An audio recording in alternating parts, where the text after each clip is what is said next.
se armó la mesa de diálogo y va a sacar chispas. Ya llegó la senadora federal por Morena, por el estado de Guanajuato, Antares Vázquez a la Torre, a quien le mando un abrazo y siempre mi reconocimiento. Antares, ¿cómo le va? Buenas noches. Buenas noches, Vicente, pues con mucho gusto de saludarte otra vez. Gracias por acompañarnos, Antares. Ya llegó Jorge Armando Rocha. Rocha le informa en Sin Censura, periodista, politólogo y el tuitero más punzante. Híjole, que hace enojar a muchos en la oposición. Querido Jorge Armando, ¿cómo estás? Estimado Vicente, un placer. Estimada senadora, un honor también. Mucho gusto. Un placer estar en esta mesa. Saludo Gracias. también a otro miembro de esta familia Sin Censura, al doctor Isaac de Paz González, jurista, constitucionalista. Querido doctor, un abrazo a la distancia. Un abrazo, Vicente, senadora, Armando, y público de Sin Censura. Aquí estamos. Igualmente, abrazo.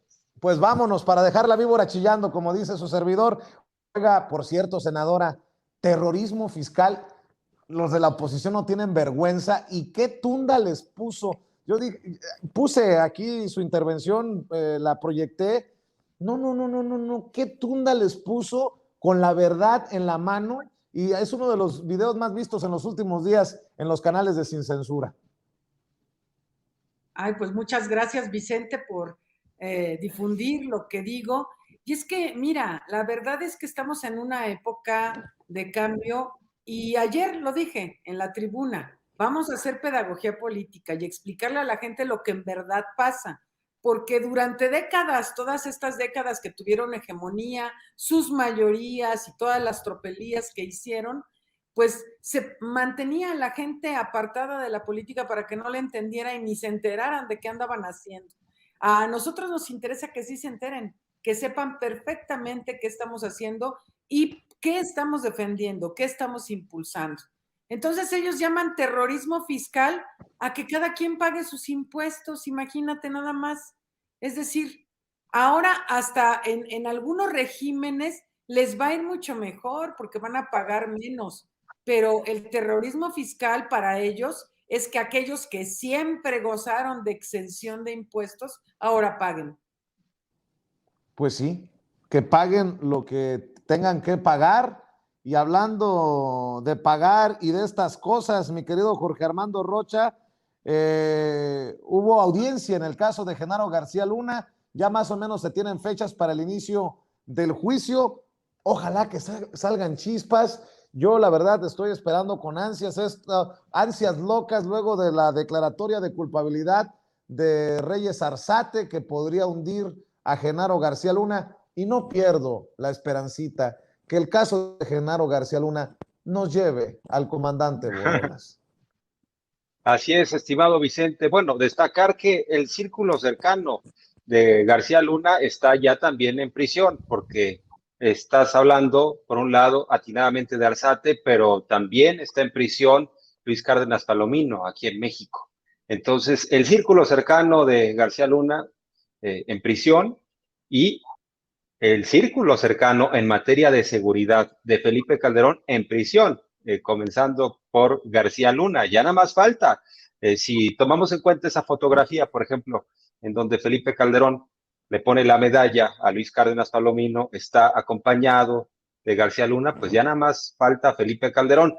Alguien me decía, pues sería un agravio, sería una vergüenza internacional para México que en su caso Estados Unidos pidiera a Felipe Calderón en extradición que lo juzgaran allá. Yo digo, no, ya como están las cosas y es tan lenta la PGR, a decir verdad, que lo juzguen donde sea, que rinda cuentas Felipe Calderón. No es posible que no haya sabido quién era García Luna. Yo he posteado videos en donde en 2011, ya cuando le habían dicho en diversas ocasiones a Felipe Calderón todo lo que hacía García Luna, el montaje, los acosos, las amenazas en contra de periodistas, él todavía, en el ocaso de su sexenio, en un discurso, le agradeció al ingeniero García Luna por su aportación en materia de la seguridad. Imagínense nada más lo que está diciendo Estados Unidos. La acusación es que formó una empresa criminal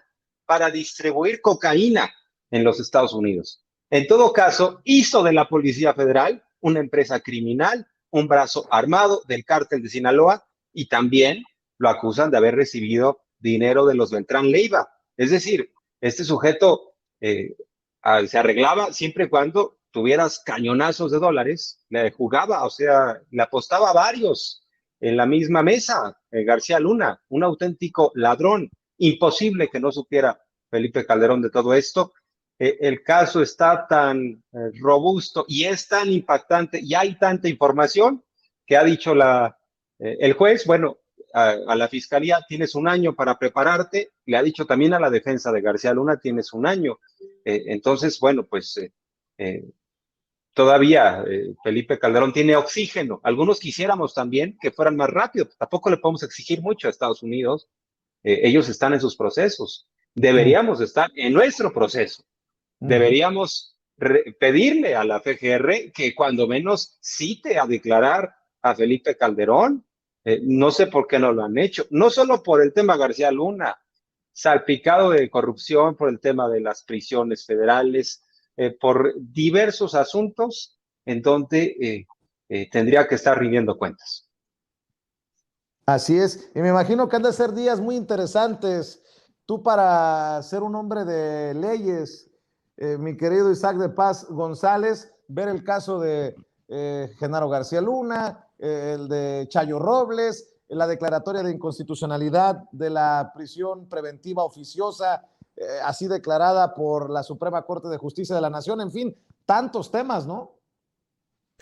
Muy, muy intensos, Vicente, estimada audiencia, porque por un lado, retomando el caso de García Luna, se ha aplazado con un año de anticipación, digamos, se ha fijado fecha con un año más bien de plazo, porque son muchísimos documentos, o sea, se habla de 1 millón de documentos a los que tiene en su momento que tener acceso a la defensa y que la fiscalía seguramente ya estudió y que van a revelar, pues, todas estas redes de apoyo a las que se estaba refiriendo Armando, tanto en México como en Estados Unidos, y sobre todo para conocer qué sucedió en esos años del Calderonato, qué sucedió con esa empresa criminal en que convirtió García Luna a la PFP y luego a la Policía Federal, porque recordemos que este famoso destructor de instituciones, pues tuvo a su cargo desde los últimos años de Fox y luego con todo el Calderonato a las policías federales y a toda una serie de agencias de seguridad mexicana, al Secretariado Nacional de Seguridad Pública. Él presidía esas reuniones, él participaba en los operativos conjuntos, o sea, tenía su mano en todos los pasteles, como dicen el dicho, y pues es imposible que ese señor Calderón Hinojosa diga que no se acuerda, que no se dio cuenta, que casi ni lo conoce en una de esas. Entonces, yo creo que es ese famoso Dream Team de la seguridad, pues está donde debe estar por ahora, ¿no? En Almoloya o enfrentando un proceso en Estados Unidos.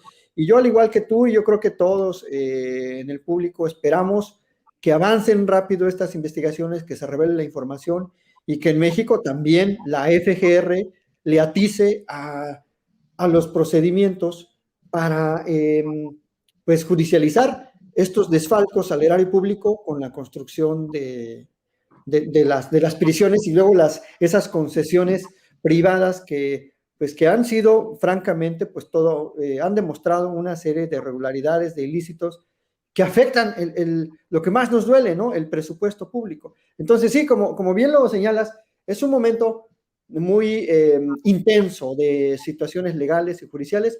Creo que por un lado está cambiando muchísimo el panorama legal. Antes no lo hubiéramos visto. Vimos, por ejemplo, en la época que detuvieron a Moreira en España, cómo la entonces PGR actuó para ir a rescatarlo. Casi le pusieron abogados y le certificaron todos los documentos habidos y por haber para traerlo sano y salvo. Entonces, creo que estamos viendo una transición muy importante, lenta posiblemente, pero creo que vamos bien en general, en ese rumbo legal. Qué interesante lo que está mencionando el doctor Isaac de Paz González, mi querida Antares Vázquez Alatorre, porque